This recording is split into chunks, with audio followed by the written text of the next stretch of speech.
Hello everyone.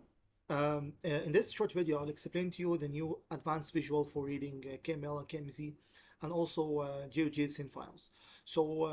Here is just a brief about the visual itself and how it works. All you need to do is to click here and you can directly import your file. Once you import it, you'll find out all the lines here and the layers from the KML files that has been automatically added here on the left. Also here you will find that you can turn on and off any layer you want. I can change the colors, so I can make this color yellow, I can make this color blue, so I can change all the colors I want.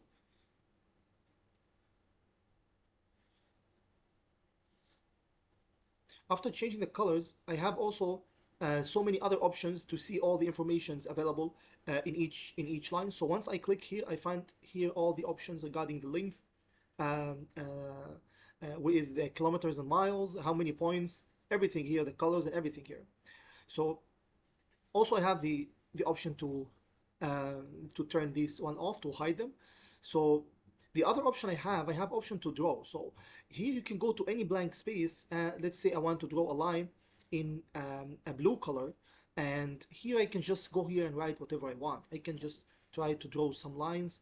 Once I'm done with my drawing, I just click finish and just click save and exit. Now you see here this is done, and also you can see how many kilometers. Also you have so many other options to draw. You can draw using a circle, you can draw points, so whatever you need to do you can do, and also you have an option to redo or undo if you wanted to. All the things that you have created you'll find here on this list.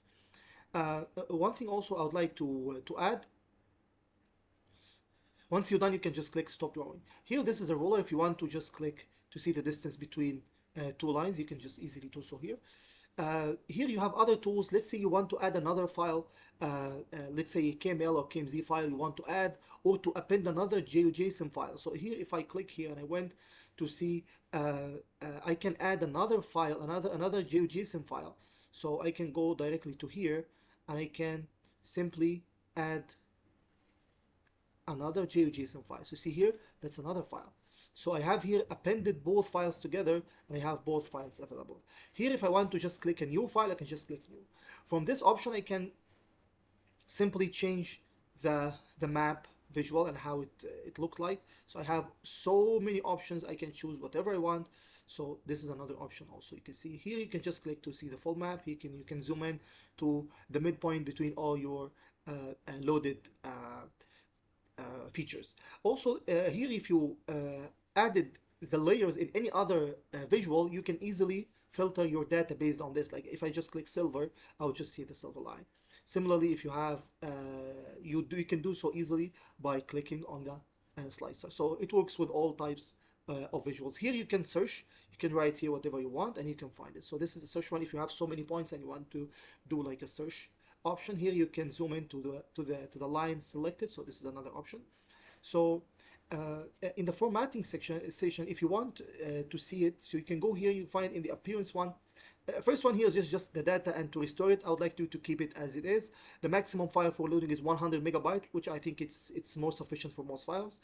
Here you can turn on and off the toolbar. Let's pick now the one that we're working with. So here I can hide the toolbar. You find the toolbar will be hidden.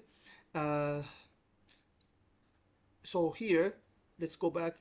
So now I can hide all the buttons if I wanted to, so I can hide them all. I can change the thickness of the color if I get closer here, and I can just click the thickness, so I can see the thickness is getting changed. This is the attributes that on the right, if I want to see it or not. This is the map controls. All things here you can have a full control on regarding the layer panel, the map type switch, which is this one. So everything you have option on. This is the feature panel that you see here on the right side. Also you can change the font size of it. Similarly for the map option, you can show labels and turns, change tooltip. This is a measure, this is the map view, this is what you want to see the units. You can select whatever units you want. This is a styling, how you want your features styling, if you want to see the legend or not. This is how you want the simplifying lines or not. Heat points, if you want to click it on and off. Here if you want to just click the analytics panel. So many options. I would invite you all to investigate all of them, and let me know if you need any further clarification, and I hope you enjoy it.